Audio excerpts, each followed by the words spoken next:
Get ready. 5 seconds.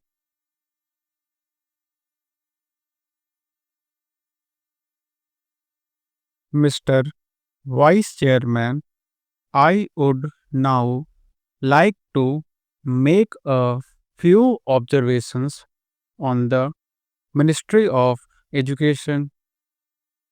Education is basic to any national regeneration.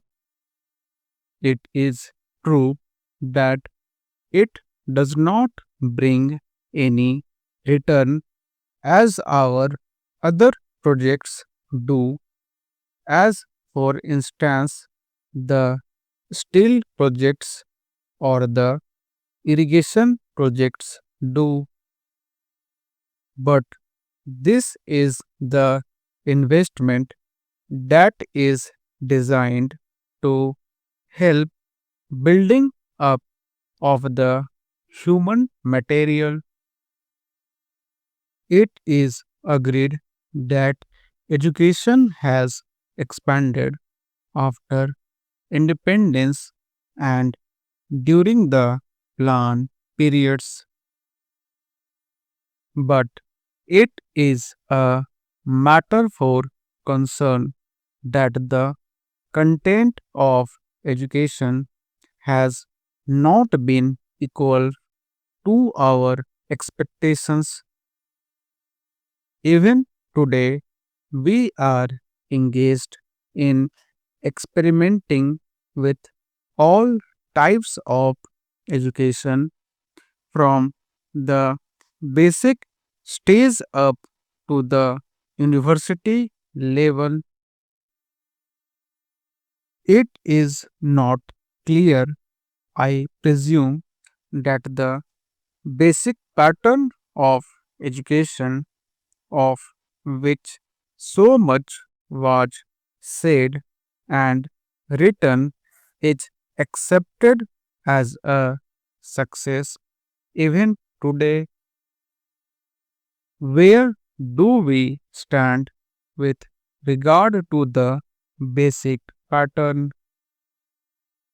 It seems to be the position that the arguments are in favor of that type of education, but all proof is against the success of such a type of education.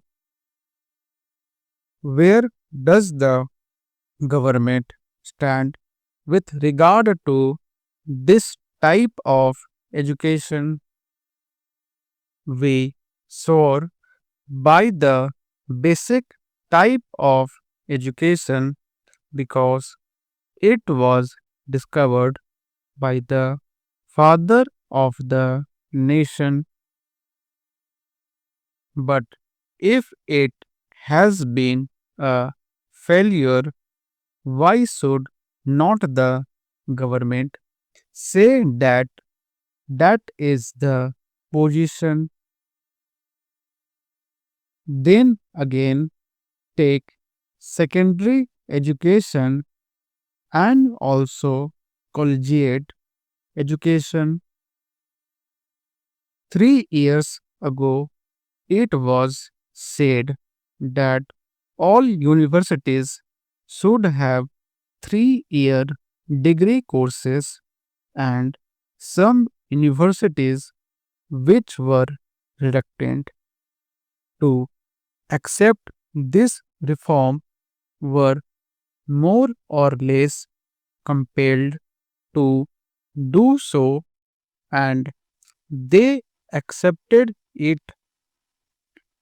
Now, certain universities find that this scheme is not working satisfactorily, and they feel that they should have a 2-year course in the college before students could enter the degree course.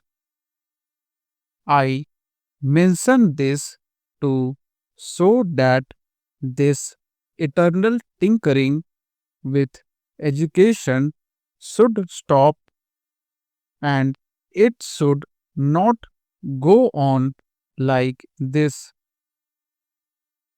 This uncertainty is not only with regard to the main objective of education, the main structure of education from the primary to the collegiate level, but also with regard to the courses of studies, and also with regard to the language or medium of instruction. Mr. Chairman, up to the secondary stage, it has been accepted that the medium of instruction should be the regional language. The National Integration Council, however, stated that if universities are to exchange professors, if they have to develop freely, then there should be the common medium of instruction, namely English and Hindi. Now, at the latest National Integration Council meeting, we are told that the medium of instruction in the colleges should also be the regional language ultimately, and if that comes to pass, I ask, how will national integration be achieved? It is permissible to envisage a stage if the scheme of the National Integration Council is implemented, where different universities will have different media of instruction, and the main that will be drawn from these universities will have to man the judiciary of the land and the all India services, but they will not be able to serve in a state other than the one in which they were educated. How can integration be achieved? We are working at cross purposes. It is time that a high power body was appointed to hammer out a national scheme of education having integration as the basic aim, and to implement it systematically. The present method of meddling at every stage of education, the present climate in which we are not clear about the medium of instruction at different stages is causing concern to the parents, to the pupils, and weakening the country in the process. This is a major problem at this stage of the development of the country.